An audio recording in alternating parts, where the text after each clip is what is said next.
Wally, and welcome to another episode of OPP. It's March, and it's like towards the end of March already. Can you believe it? Crazy stuff. Anywho, we've got lots of projects to take a look at. Thanks everyone for sending those in. So let's take a look and see what we have. These first projects are from Terry Case, and this first one is an Intarsia Judy Gale Roberts pattern of an eagle. He made it using walnut, aspen, and yellow heart. This next one is a Fretwork Leopard, and the pattern is made by Sam Custodio. And this last picture is a collection of some wood carvings that Terry has done in the past. So thanks for sharing those with us, Terry. This next project is from Carolyn Haught, and she refinished this cabinet with the help of her sons. She said it's a built-in cabinet at her church, and it took them 4 weeks from start to finish. And so here again is the cabinet before and then after they were done. Very nice work, Carolyn and your boys. Thanks for sharing that with us. These next projects are from Ron Ostromecki. He used a pit bull pattern that he found from Kathy Wise, and he made this because his daughter had a pit bull at the time, and he made this for her. Then he also made this pig in a blanket Intarsia, and this pattern is from Judy Gale Roberts. Thanks for sharing those, Ron. This next project is from Lori Scott, and this is only her second time doing hand routering. And she made this sign for her neighbor who does metal sculptures, and he calls his work zone Studio M. She says it is 18.5 by 26 inches in size, and man, Lori, it looks so good. And for your second one, wow, it's amazing. Thanks for sharing that with us, and I bet your neighbor loves it. This next project is from Max Reid, and it is an Intarsia Elk, and it's a pattern by Kathy Wise.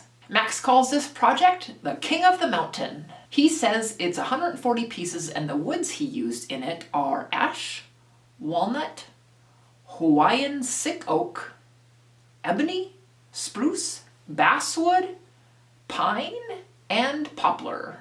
Way to go, Max! And Max and I have this little thing this year about doing 12 Intarsias for 21. 1, 2, 4, 2, 1. And he's way ahead already. So I'm gonna get there, Max! I'm gonna get there! So thanks for showing that project, and let me share it with everyone. These next projects are from Tom P., which is my neighbor. And he welded up some old tools, and he made them into these ornamental dogs. And then he put a clear finish over them to keep them from rusting any further. Then he also found this old hand plane at a garage sale. He said it is a Stanley No. 27 transitional jack plane, type 6. And he said all the metal is original. He looked it up and he discovered that it was made between 1874 and 1884. Whoa. He said the iron was pretty badly pitted, but he was able to clean it up and sharpen it up, and he says it cuts nicely. And he replaced the wood with maple and walnut. Getting into woodworking, it's so cool because I really like hand planes now, and just the way that they work, you know, they make the little curls of wood and they just work so well. That's really cool, seeing an old one get a brand new life. So thanks for sharing those, Tom.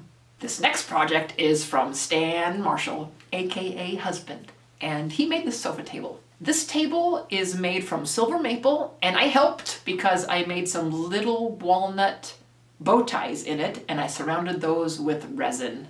And then he welded up the legs and attached those. And this table is made to go behind a sofa. And that was Husband's idea, so pretty cool. And I just wanted to share that, show you what he's been up to. These next projects are from Dennis Goodson. He made some cutting serving boards, a small and large cheese slicer, and a cute little mouse cheese board. The sizes of the larger serving boards are 16.5 by 11 and 22.5 by 11, and they're made from East Texas walnut. The others are made from maple. He bought the hardware for the cheese slicers from Woodcraft, and he got the designs for the cutting boards and the mouse cheese board from Steve Good. So thanks for sharing those with us, Dennis. These next projects are from Marcello Martinelli, and he is from Modena, Italy. And he's sharing a few of the Intarsias that he's made lately. The first one is a butterfly, and he isn't sure where the pattern originated from. But this next sloth Intarsia is a pattern by Lori Jenks. And this last Intarsia, it's a kitty, and the pattern is by Janette Square. So thanks for sharing those with us, Marcello. This next project is from Paul Krivenya, and he is from Belarus. And he made a photo frame in the form of an ant carrying an apple. He said the woods he used include pine, oak, cherry, and alder. And thanks for sharing that, Paul. And the last projects are from Phill Gavin, who is from the UK. Phill made some electronic projects. He said they came in kits that he built and then he soldered together. The first one he is calling a Nixie tube clock, and I had to look up what a Nixie tube was because I wasn't sure. And this is what I found. It's a cold cathode display in an electronic device used for displaying numerals or other information using a glow discharge. And sure enough, that's what it looks like. So very cool. And these next two projects that are also electronic are a snowman and a Christmas tree. So thanks for sharing those, Phill. And that concludes this month's episode of OPP. So thank you everyone who sent in a project. And thanks everyone who watched. And if you have a project that you'd like to share, just send me an email. It's in the description box below, and I think I'll put it right here too, if anybody wants it. And just put in the subject line, OPP. And I would love to share your projects. And today is the first day of spring, so yay! I hope everybody is starting to see some springy weather. We sure are, although we had some hail today while it was sun shining. That was very strange, but it was sun shining. So I'll hope to see you soon with another project, and see you next month for another OPP. So happy woodworking!